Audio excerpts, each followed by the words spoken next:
Hi Tubies, here's Alexandra again, and welcome to my next series of videos where I'll show you how to paint power weapons.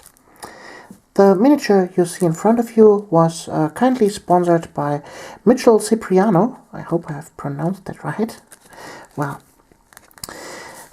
you see this is one of the old pewter granites, and the reason why I've chosen this model is this piece here.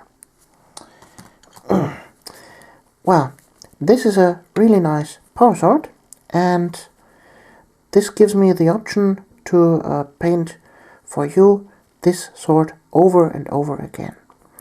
In order to teach or learn something, sometimes you need to redo your work.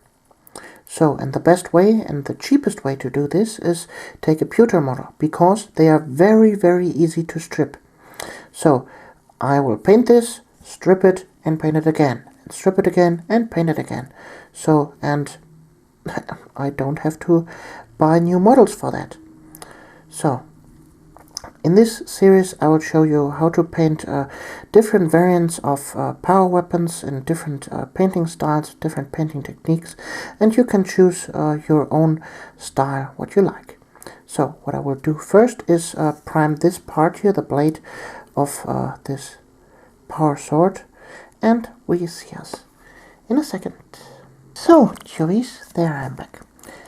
In the first video here I show you how to paint non-metallic metal power swords, and for that instance we need three colors: Skull White, Codex Gray, and Chaos Black.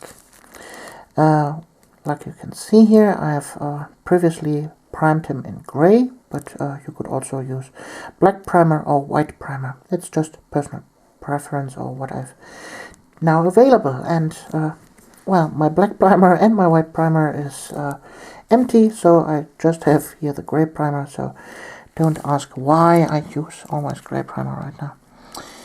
So, in order to paint this non-metallic metal sword, I will use now a technique called wet blending. And for that instance, we need to prepare the surfaces. And for that, we will paint in now three fields of color.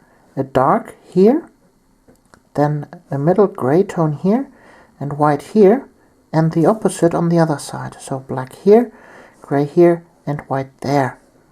We do this because when we wet blend the surface, the color is transparent and will always look down through the color, the transparent color. And for that instance, if you have, for example, a black underground and you want to have here the white on top, the black underneath will always shine through, and for that instance you need a good undercoat. So I will start right now with laying out the colors. So we'll start with the black, like I told you, down here.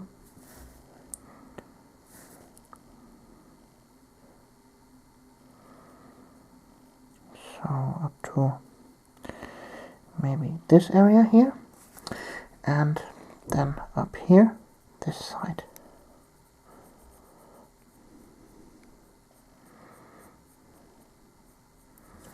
Very easy step. Next color will be Codex Gray.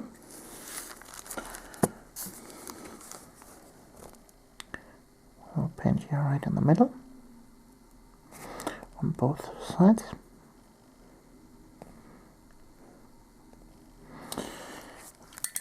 And then we need the white.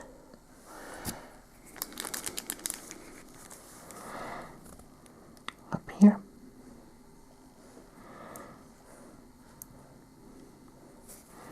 And down here.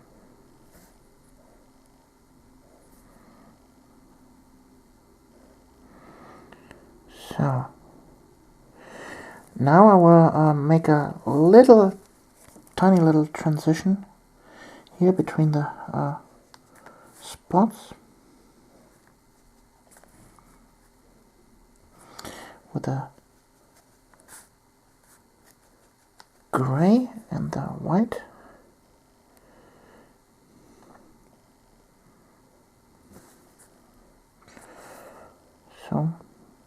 This is not the wet blending itself yet, it's just a preparation for the wet blending. So, like that. Then between the black and the gray.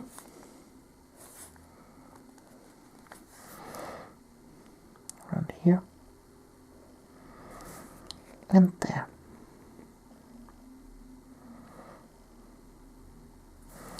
So, this is just like I said, the previous version of it. So, I will leave this to dry and I'll be back in a second.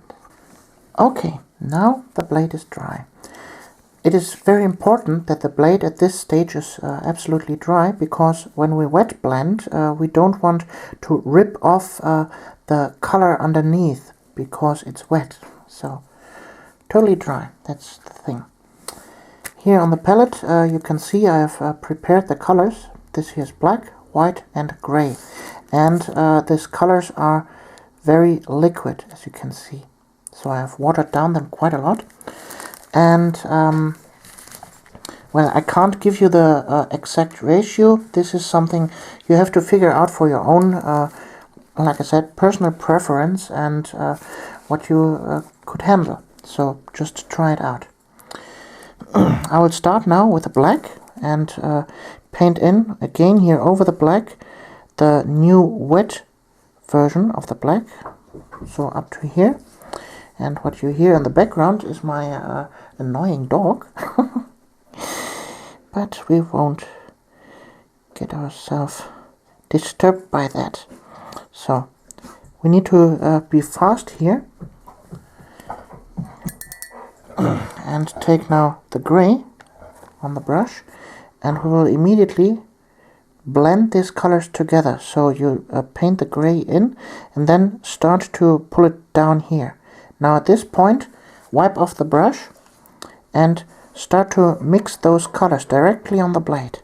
You see? Then you pull it back up, wipe off the brush, start again, and you're mixing the colors directly on the blade. Then you take a little bit of the black back here and start pulling it upwards. Then you take again a little bit of the gray and paint downwards and mixing the color directly on the blade. Sometimes wipe off the brush and do it again. So, like that. And you see, you have a smooth transition from black to gray. Be right back. Okay, everybody, now we will do the same at the top part here with the white and the gray. So, we will paint in the wet surface of the white again. Wipe off the brush, take your gray, and then apply it and start mixing them together. Wipe off the brush, take a little bit of the white again, and pull downwards, and mixing the colors together.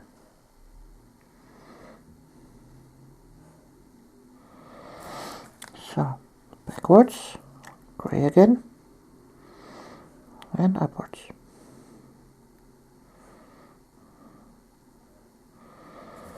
And what you will end up with is a nice color transition. The more you practice this, the better you get at this, because you get more and more control over the wet color.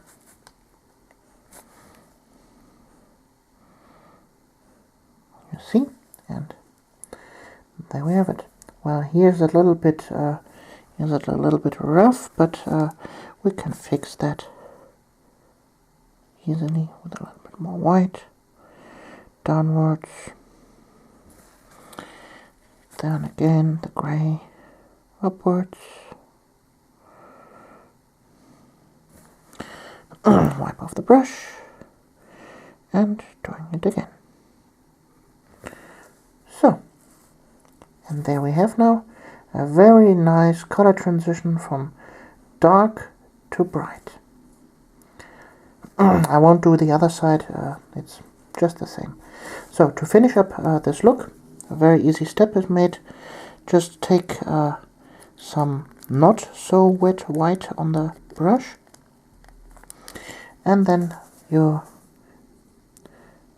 slightly go over the corner to give it this nice highlight. You can make that as intense as you want, but I think, okay, that's good enough. Doing this on the other side.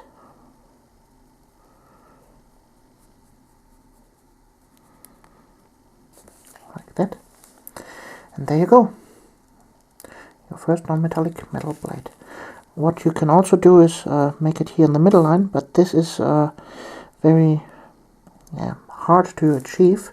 If you don't have the right practice in it, you can ruin the blade, and well, you then have to do it all over again.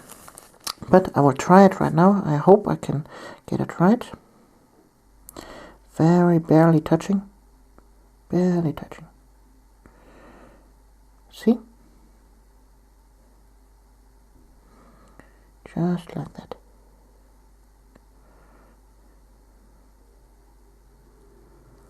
So, there we have it. Well, here you see a little bit, I've gone out of the range, but, well, that's okay.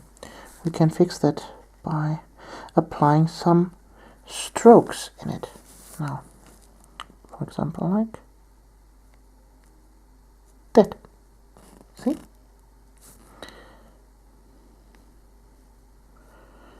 Very, very gently going over it. And there you have some light strokes in it. I hope you liked this little tutorial, and we see us in the next version of this. You're Alexandra.